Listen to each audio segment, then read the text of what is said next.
So we continue with the topic unnoticed error that usually lead to UK standard visitor visa refusals. Yes, we have unnoticed errors that usually lead to UK standard visitor visa refusals. You're wondering why they deny you visa, but I can tell you categorically that embassies don't just deny visas. Yes, they have reasons for denying you visas, but unfortunately, most of these reasons, they are things that are hidden to you. Yes, because they are so micro. They are things that you can't, it takes a well-trained consultant to figure out those errors. We have been treating this topic for a while, so this is the fifth part of the topic on the unnoticed errors that usually lead to UK standard visitor visa refusals. If you have seen my video for the first time or you are visiting my page for the first time, subscribe to the channel Travel Made Easy with Osaga and go and watch the subsequent the previous videos. This is the part 5 of it. We have already discussed 4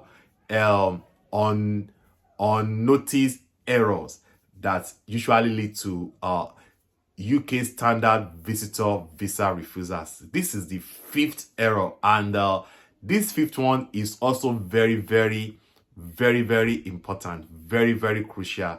Is something you have to take note of while applying for a UK standard visitor visa. And this error we are discussing, the error we are discussing today is account statement.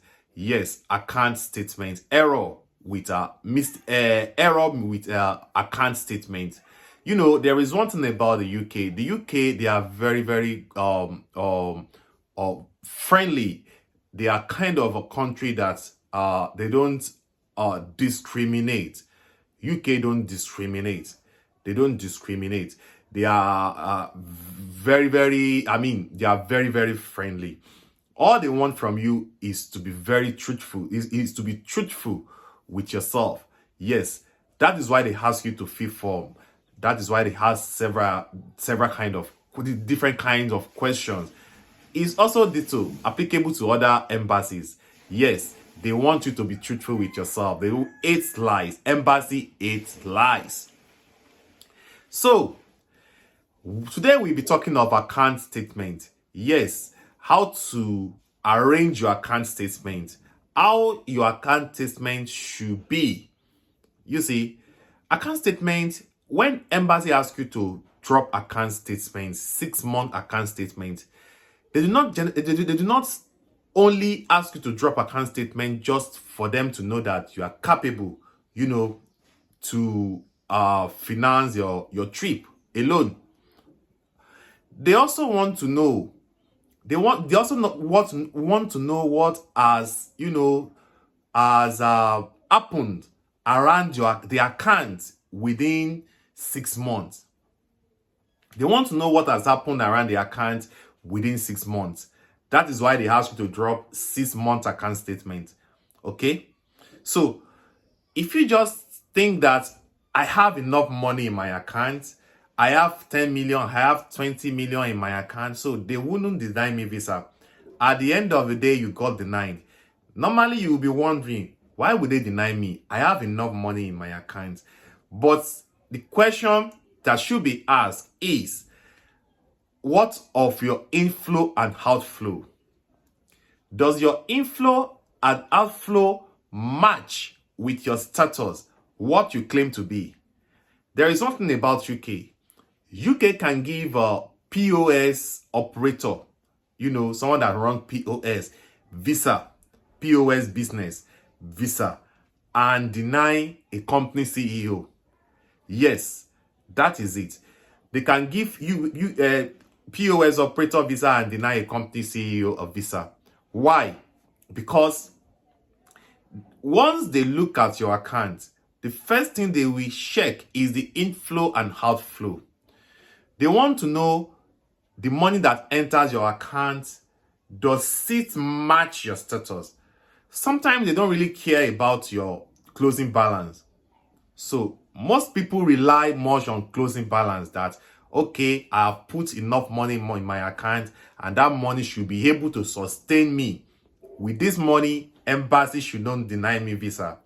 You know, that kind of thing, that kind of confidence that, okay, I have enough money in my account. But I can tell you categorically that it's not all about the money in your account here. It's not really about the money in your account here. The question is, what has happened around your account within 6 months? That is why they ask you to drop 6-month account statement. They want to know what has happened around your account. Is it that you just put 20 million naira in your account maybe 2 or 3 weeks ago, and before that 2 or 3 weeks ago, the account has been empty, nothing much really happened. You call yourself a company CEO. Definitely you should have staff.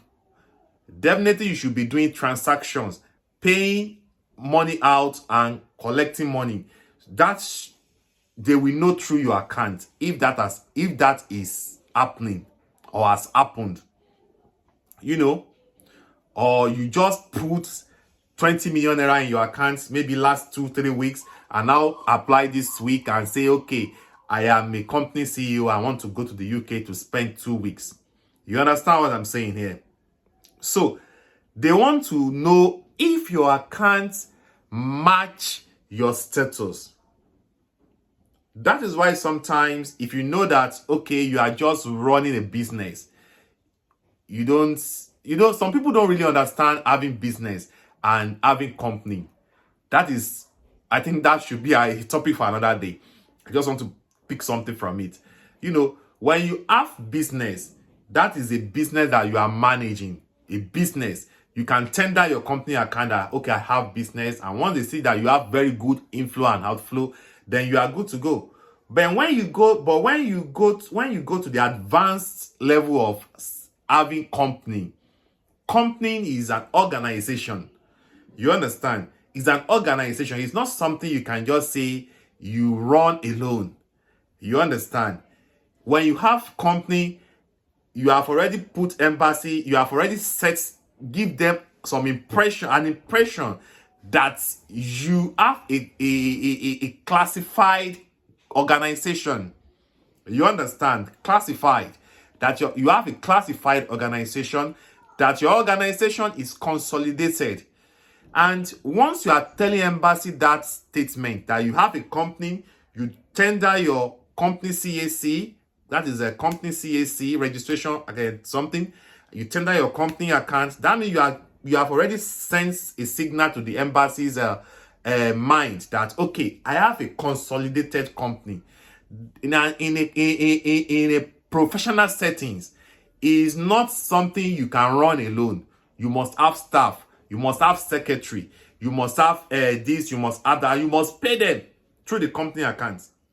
So it's sitting around whereby you now tell the embassy that you run a company and you are the only one doing the transactions, because they will check your inflow and outflow within 6 months. It will send something to it will send a very bad signal to them. So if you have company, let them know that if you want to tell embassy that you have a company, then make sure you have already done, you are already through with this scrutiny. You have scrutinized your account and see that, okay, this account is fit to be called a company account. Not that you just put money in the account and you now go to apply for visa to the UK embassy next week and say, okay, I have a company because I put some money in my huge amount of money in my account last 2 weeks. An embassy will now feel that, okay, this one can sponsor him. This person is capable. You understand what I'm saying? So in that respect, if you know that you do not have the capacity to tell the embassy that you run a company, tell the embassy that you run a business. It won't affect your application. You understand? So don't forget, we are treating account statement here.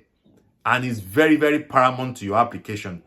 So you may just be wondering that why would they deny me? I have enough money in my account. It's not really about the money you're having in your account. It's about the inflow and outflow. Does it match your status? If you know that, okay, I am not fit to tell embassy that I have a company, then tell embassy you run a business. I run a business and use your personal account. Embassy will understand. But once you are telling embassy you have a company, you already sent something, you already sent signal to them. A signal to them that, okay, you have a consolidated organization. And if you don't, and then you pretend to do, they will definitely know. They will know through your account statement. And this will affect your application. You understand? That is why sometimes you will be wondering, they give visa to someone that doesn't even have much in their account, and they deny someone with huge amount of money in his or her account. So that is exactly what just happened. You understand? So you have to be very, very careful with this thing I just mentioned.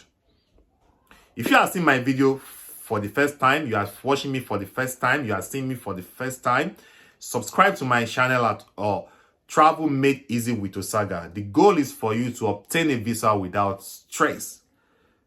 Yes. And the topic we are currently treating, don't forget, is the unnoticed error. Unnoticed error that usually leads to UK standard visitor visa refusals. The unnoticed errors that usually lead to UK standard visitor refusals. We have discussed 4 germane errors in the previous videos. Check it on my YouTube channel. Is there. It will be so much of it will really benefit you, especially if you intend to apply for a UK visitor visa in the near future. You understand? In near future, if you intend to apply for a UK standard visitor visa, it will really, really be of benefit to you. Watch it. And also, you will see more videos there where I have discussed about travel related issues. Yes, it really, really help you with to know everything you need to know about travel, about migration, about immigration, about migrating, about travel, anything travel. That is it. My name is Benga Olorana, and the goal is for you to obtain your visa without stress. This is the 5th of it. So soon I will drop the number 6. Thank you. Don't subscribe alone. Also on your notification so you can be notified whenever I drop new video. Till then, I say one love.